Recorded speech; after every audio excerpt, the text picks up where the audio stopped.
All right, we've been following that fire all day for you, firefighters battling the blaze. We even saw the smoke billowing out of the entrance of the National Assembly, where we see the dignitaries enter and exit, and important briefings throughout the year from the National Assembly. Let's take you live now to Parliament, and we are expecting a briefing now from the Minister of Public Works and Infrastructure, Patricia de Lille. Well, I think only the section there by the old assembly. That they're busy with damping down. There by the old assembly, but by the National Assembly itself, we're still very much busy with active firefighting. Okay. So, Jermaine, I just want to find out the challenges that represented themselves trying to, contain this fire here in Parliament. Earlier on, we spoke about a number of places that are also confined.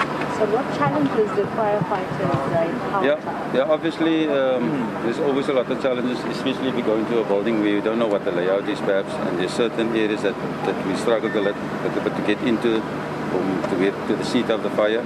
But I can confidently say that the City of Cape Town's Fire and Rescue Service came out in their droves, the guys you can see, and they've been working extremely hard. And it's been a long day. You've been also here from this morning, and you can think you're sitting outside waiting for a press briefing, and they're out there doing the hard yards. So we must commend our firefighters firstly. Thank you very much. Let me just add. Can I introduce the Pat. You see, the bosses of Parliament are coming back so that I can take a back seat. No, go ahead. The Deputy Speaker has joined us now, and then the Speaker is driving. She will join us tomorrow morning. And we have been keeping the Deputy Speaker and the Speaker up to date about what's happening here. But we're happy that you're here, Deputy Speaker, that you can also assist. No, thank you very much. Over to you. We really appreciate it. You are our landlord. So it's important that landlords must proactively help us. This is a heritage. It's also a national key point. It's absolutely significant to the national political environment that we have. Yes. It is devastating. And its timing is horrible. And so we are angry. Some of us are angry. Both personally, also because our offices have been, what's the word? By fire, by smoke and water that was necessary to bring down the fire and to prevent it from spreading and so on. So what I'm suggesting is that we can't have words to express our outrage at whatever the source is for this fire that's just taking place here. We hope that we can, with the help that we have already receiving from the city, with the firefighters and the brave work they are doing in this old building, and so that we can actually pull down the fire and the smoke, because its continuations also damages the environment here. We also feel that people are rightly to be angry, to think, how can this be allowed to have happened? Well, not that it was allowed, but it has happened. And so this is the biggest problem that we are going to have in the next future. Obviously, the reports that are going to come from the investigations that have already started will shed more light in what needs to be done. In the meantime, we would like to get more information from people who are working hard here, from a variety of disciplines. You are aware that other ministries from other critical departments were here. We often always have a joint operation center put up. And when this has happened, equally, people are working through those structures to determine what happened, what vulnerabilities were there, and what could have led to this kind of development. So this is really, as I say, something that's terrible to have happened at this time in our country's life, as we go through such difficult problems as we are going. To have to lose parts of this infrastructure here is crazy. It's not the kind of thing that we can afford, both politically and otherwise. So let me just add that we really thank your actions, Minister, because jointly with you leading the responsibility for some of the work that we have to do in here, it's been good that you live in the neighborhood, so to speak.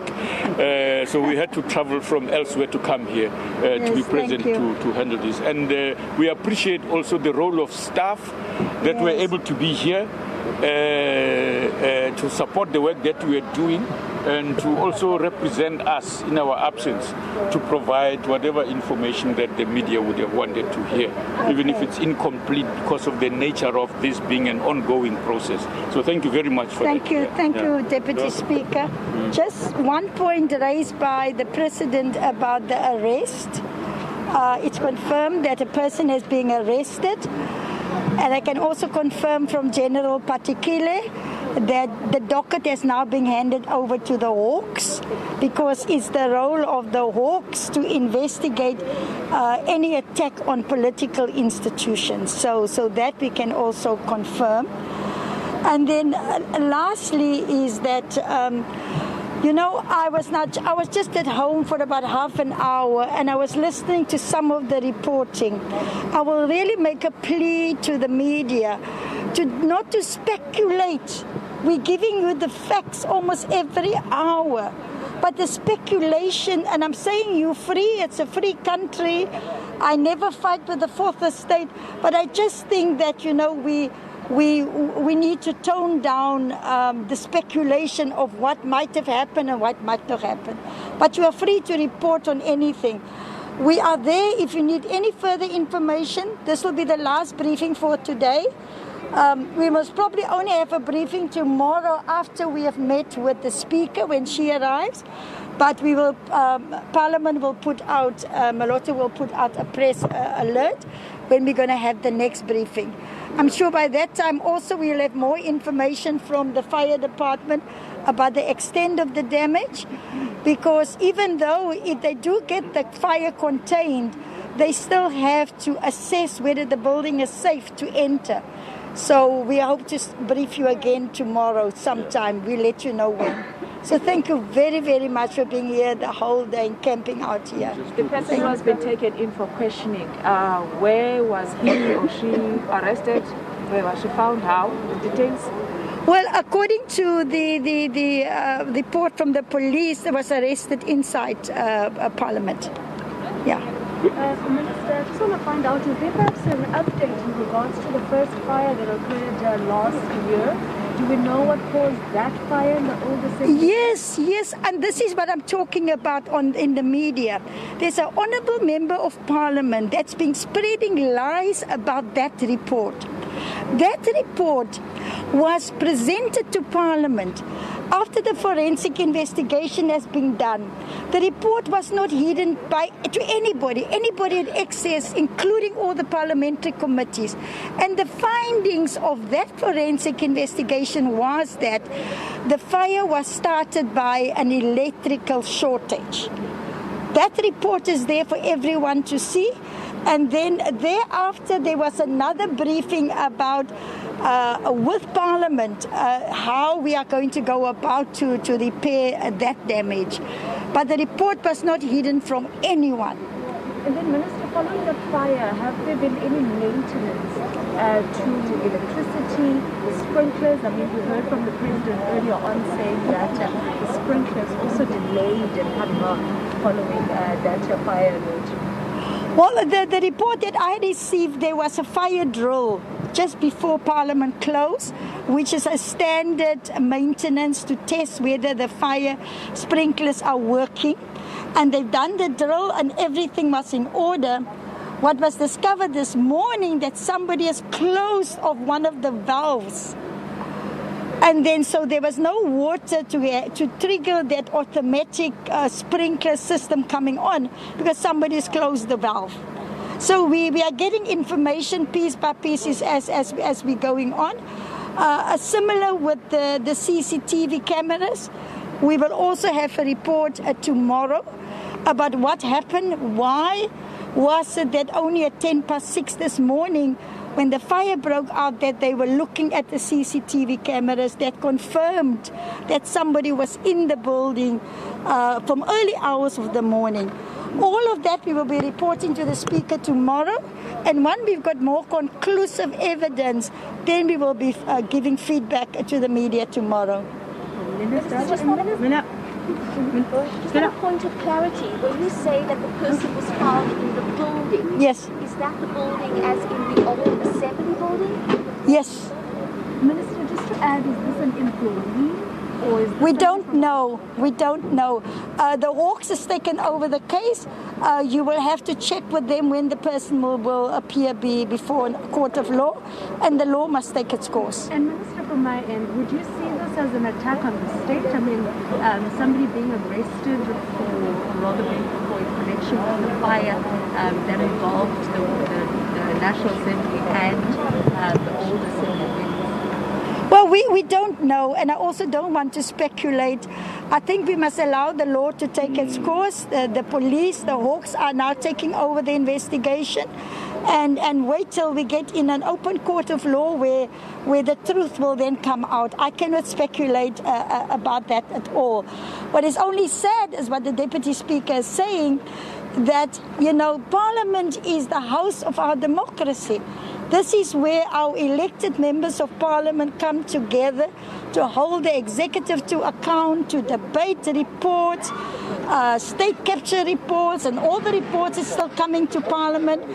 And like the President and the Speaker gave the assurance that the work of Parliament will go on.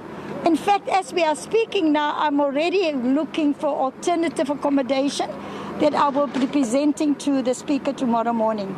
Thank you. Minister, do we know when the person will appear in court? No, you have to check with the Hawks, or General Patikile will be able to tell you. Minister, do you perhaps, are there any concerns about security breach in Parliament?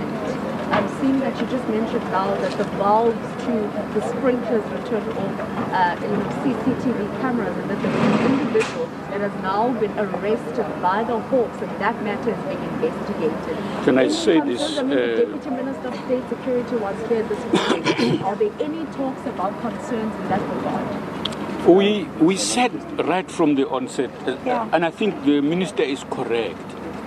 Let us get good grounds for information to establish whether this indeed is worth this label about it, so that we are accurate. Yes.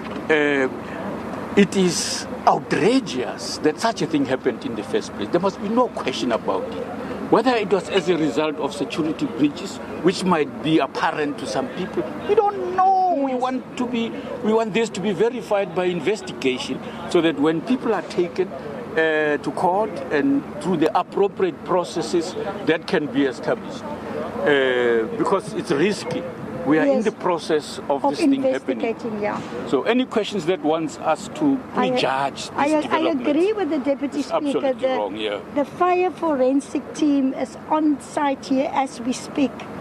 So just a little bit of patience before we draw any conclusions. But Minister and Deputy Speaker, with respect, this is not just an ordinary arson.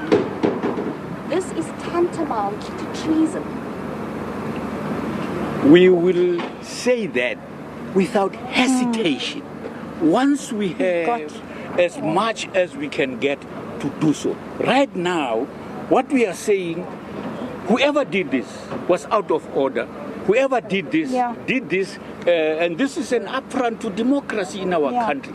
But those labels about what you want it called legally and otherwise must happen as a result of verified information. Okay? Yes. So I think it would be better to do that. The minister is correct in saying you can make sense of what we are beginning to see and so on. You might be proved wrong and or right accurately, depending on the accuracy of your speculation. Don't put us in a state in which we have to do that and have to retract, because what we said was not verified. But it's common knowledge that there has been a breach of security, sir. Thank you, but common that knowledge is what the law means that the law must still verify, ma'am.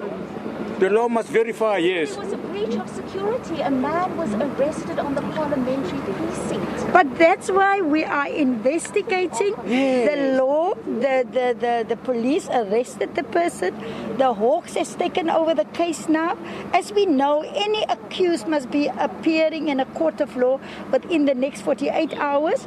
And we can get from General Patikile from the police, you can check with him when are they taking this person to court. Thank you very much. Including, Minister, who that person is in the first place.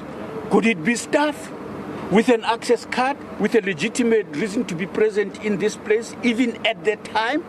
We don't have that information yet. So it is only appropriate that we give the police a chance to really back up what our suspicions are, okay? No, and not prolong Thank it. you. Thank you very much, Speaker. I think you guys are going to have a good meal. Can I just say this? You see me taking off my mask? mask when I I'm speak. keeping my one on. Let me say this, Madam Minister. I've noticed that not all of us are doing it. But we have to be sensitive to the people with disability who read lips to be able to make sense of what we are saying, even when they are interpreters.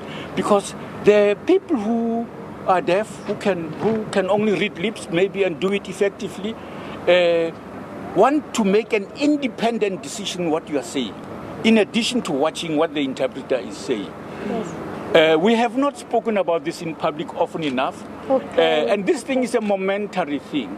Just as you take it off to eat and you put it back on. So it's something worth doing consistently.